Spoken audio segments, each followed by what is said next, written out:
Have you ever spent all day white perch fishing, but you just cannot find fish? It's frustrating, I know, but fishing spots is one of the most misunderstood aspects of fishing. So in this video, I'll show you the 5 white perch fishing spots that you need to know that's helped hundreds of my clients catch white perch year round. And okay, so this first fishing spot is gonna solve the biggest problem most perch anglers have, and that is, where do you even begin looking for your fishing spots? Now, back in the day, I used to do this, and I'm sure many of you do this. You try to accomplish this by walking into a bait shop, and asking the hard question, oh, where are they biting at? And you get, nonsensical answers like the north end of the island or South Jetty, and these answers aren't helpful at all. So if you do find yourself overwhelmed picking fishing spots, just start with this: fish bridges. Think of a bridge like a food court at the mall. It's got a wide variety of places to eat all in one spot. Now with a bridge, you have current, you have cover, you have structure, you have significant depth changes, you have everything you need for those perch all in one area where white perch can feed, but they're not fighting the full force of the current all day. Now, not all bridges are created equal, holding feeding fish. So how do you pick the right bridge for you to fish? So here's what to look for. 1, you need moving water up against the pilings, so those pilings are breaking up the current. 2, you need deep water close to shallow water because fish are going to want to access both. 3, you're going to need safe access where you could cast to the pilings, to the down current edges, and to the edges near and around the bridge. Things like your marsh lines, your rocks, your deep holes, and depth changes. Many times, white perch will be holding in different areas around the bridge, so having this access can be crucial to your fishing success. For example, you can make your first 10 casts right into the eddies right behind those pilings where the pilings are breaking up the current as they move through. Then you can move around to the deeper water areas or to the shallow water areas, or where the shallow water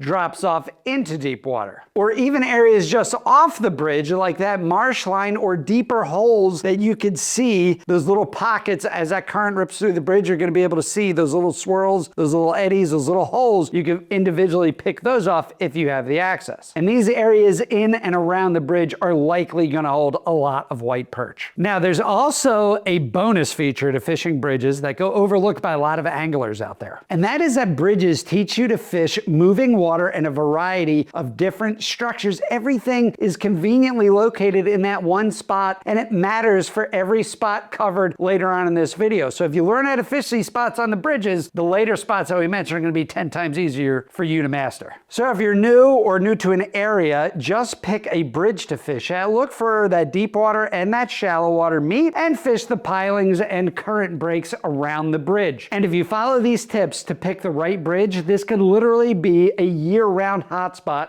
for white perch. Now, the one downside to bridges is that they could get very overcrowded and receive a lot of fishing pressure, and pressured perch can shut down fast. Now, if you love fishing spot insights, you'll absolutely love my free AI app I developed that does exactly that. You actually could use contour maps and satellite imagery, and the app will show you exactly where you should start fishing and give you real-time analysis of not only where to fish, but what to use and what the fish are doing. It's totally free. I absolutely love it. I use it all the time. I'll leave a link below. Check it out. Let me know what you think. So if the bridge bite dies out, it's time to go to spot number 2. So spot number 2 here is going to be your points. Now, points are talked about a lot in fishing, but few people know how to actually find good points that actually hold fish. The advantage to fishing points is simple. It takes a huge body of water or a huge shoreline, and it reduces overwhelm into one easy to find high percentage area for your white perch. So what is a point? Well, simply put, a point is a shallow point or piece of land that sticks out into a deeper body of water and creates an edge or a ledge that from shallow water that drops off into deep water. Think of any bank you're fishing where the land is just jutting out into the water, like you took your finger and just put it into a body of water. That's a point. Now, not all points are created equal, and very similar to bridges, here are some things that you have to be aware of for your points. You do want shallow water that drops off quickly into deep water. That's number 1. 2 is areas of water movement and current that whips around the point to create current breaks and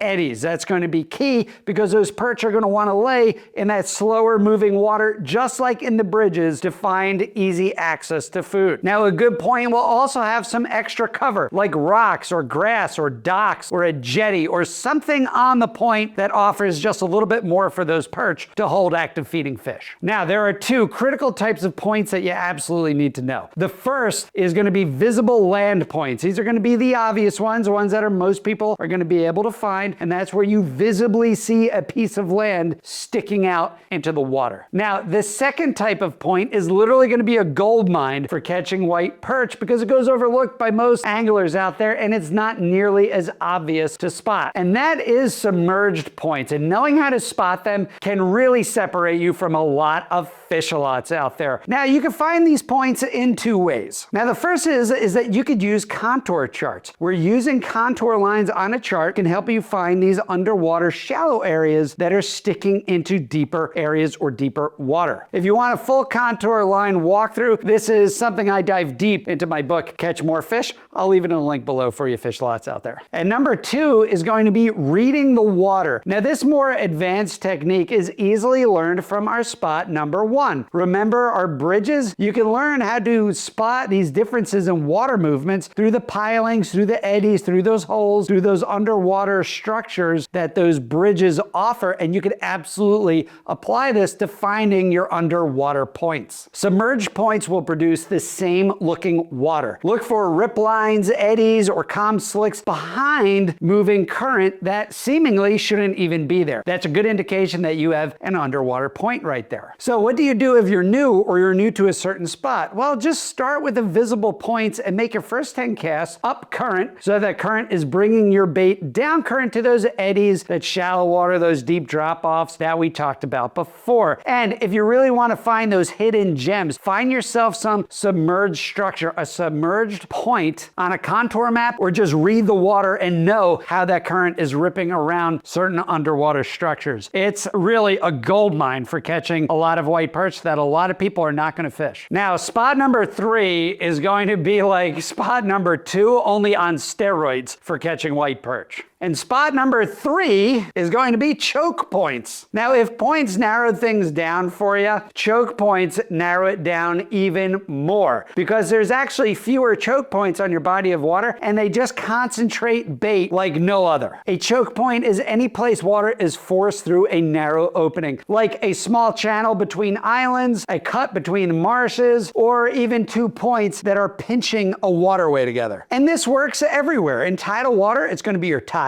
In rivers, it's just going to be your river currents. And in lakes, it's going to be the wind that's going to be pushing water through these narrow cuts. Now, these choke points concentrate food and create current breaks where fast-moving water all of a sudden meets low-moving water. And perch will literally sit on the edges right in that slack water, waiting to pick up some easy food as it washes by. Now, just like points, there's going to be two types that you really need to know. First, you're going to have your visible choke points. These are places where you can actually see the water narrow between two banks, between two jetties, basically two visible pieces of structure that are constricting your waterway to force water through them. So what you want to do is fish the down current side or cast up current and let the moving water bring your bait to those waiting fish. Fishing those slow areas or those eddies are going to be key for finding your active feeding perch. So number 2 is going to be your underwater choke points. You'll find these on a contour map where deeper lanes are squeezed between two shallow flats. Now on the surface, read the water. Look for rip lines, look for eddies, look for swirls, look for calm water right after fast moving current. These are going to be indicators that some underwater structure is pinching water down there and forcing water in between a narrower area underneath the surface. So what do you want to do for underwater choke points? Well, position yourself down current and make your first 10 casts up current right on the edge of where you think that choke point is, and let that current push your bait down into where that water is being forced through that narrow cut. You'll find that where that fast moving water hits the slower water, that's usually where the fish are going to be, and that's usually where you can catch quite a bit of fish. fish. Now experiment around. Fish the outside of the choke point and the inside of the choke point. Remember, a choke point is two pieces of structure that are squeezing water together. So fish might be on one end of that structure or on the other end of the structure, depending on your water movement. So start with the up current, down current, and then experiment around and see what you get. These are all good ways to approach choke points that could really catch you a ton of fish.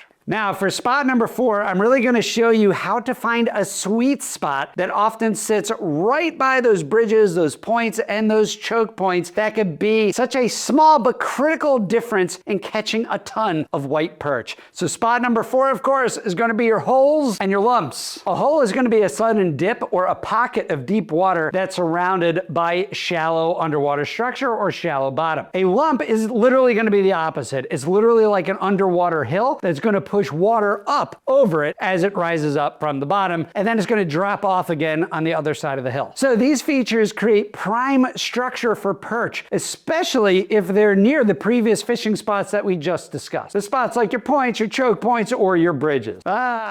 See, so this should all be coming together now, right? You can combine all that knowledge for all the spots, and this is literally how you could go about finding some really ideal fishing spots, Fish-A-Lots. Yeah, you can find yourself on there and yourself alone on there, because if you know what to look for, you're not going to be dealing with a whole lot of fishing pressure. So these white perch absolutely love to use these holes and these lumps to feed on prey comfortably without fighting all that water movement in order for them to avoid their own predators, especially when the current is really, really moving, right? When you have a ripping current, these are going to be ideal hotspots to find your fish. So how do you fish holes and lumps? Well, these fishing locations are quite easy to find and use using a marine chart. They'll literally look like a hole in your chart, or they're going to look like a hill surrounded by deep or shallow water. Simply find where a series of holes or lumps are, and then you could drift or anchor around them and fish each one. Now, if you're fishing from the bank, you could locate where you are going to fish, and then on a contour map where those lumps and points are in relation to your previous fishing spots that we discussed before, your bridges and your points, basically your bank that you're going to be fishing off of. Now, since I've shown you how you could read the water, look to see where those eddies or those current breaks are in the moving current, and you'll be able to pinpoint exactly where to fish without any electronics whatsoever. Now, keep in mind, fish aren't going to be in every hole and on every lump. If you cast or drift past 2 holes and get a fish on the 3rd hole, well, don't just keep drifting or don't just keep casting. Go back and hit that exact same hole or spot again, and hit it again and again and again until the bite dies out. Often, these spots are going to hold a lot of fish, schools of fish, in a very small area. And take special note of what made that location unique. Was it more or less current? You know, was it harder bottom? Was there a steep drop off? Was there a lot of bait in that area? And then look for that same exact pattern again and again as you hit your different holes and your different lumps. That is literally how you can move spot to spot all day and find fish on the same patterns. Now, I made an entire video describing this process in great detail. So if you're interested in going deeper in this, go ahead and check it out. I'll leave it in a link below there, Fish-A-Lots. Now, our last spot is the ultimate culmination of all the previous spots we talked about and simplifies your fishing year-round for locating and catching tons of white perch. So spot 5 is going to be the mouths of your secondary creeks and channels. Think of mouths of secondary channels as conveyor belts of food. Water has to move in and out of these channels, and bait gets pulled through and funneled through, and that is exactly where perch are going to set up to feed. Okay, so to go into more detail about what a mouth of a secondary channel is, it's really the location where a smaller creek or an offshoot of a main channel meets the main river, lake, marsh, or main body of water that you might be fishing. In rivers and tidal marshes, the current and tide does all the work for you and centralizes that bait right at the mouth of those creeks and secondary channels. In lakes, wind can create these same conveyor belt effects by pushing water and bait through cuts and channels depending on your wind. Now, just like our other spots, not all secondary creeks and channels are going to hold perch. So these are the things that you really have to look for. So look for creek mouths that combine one or more of the previous structures that we just talked about. Like a depth change right at the mouth itself, like a deep hole or a channel edge. Like a current seam where that fast movement of water meets slow moving water. Extra structure nearby like a point or a choke point, a bridge or or a lump. When you have multiple structures combined into these creek mouths, these are absolutely wonderful areas to start looking for perch. So now the next question, of course, is, well, how do you fish these spots? Well, to keep it simple, make your first 10 casts slightly into the creek mouth or the secondary channel and work your baits or your lures out of the creek channel with the moving water. This will be the most natural presentation for your fish, as your bait or lures will imitate being flushed out of those channels where your perch are waiting to feed. And again, just like other spots, you want to cast to the outside edge of the hole or the structure and continue to strategically fish around your structures. Hit the down current side, hit the up current side, and just kind of sort out what the fish's preferences are for that day of fishing. Now, this can literally save bad days out on the water. On one trip, we could not find a bite, we could not find perch until we started fishing these creek mouths in about 25 feet of water. After that, every spot we hit was another creek mouth with exactly that 20 to 25 feet of water depth, because that was the perch's preference for the day. And we literally put together a great trip where everyone else absolutely caught no fish and got skunked. And these spots are even more awesome because most anglers will overlook these because there's just so many mouths and secondary creeks and all these different structures out there. It literally gets overwhelming for most anglers. But once you know what to look for, you could plan your entire trip around the best creek mouths and secondary channels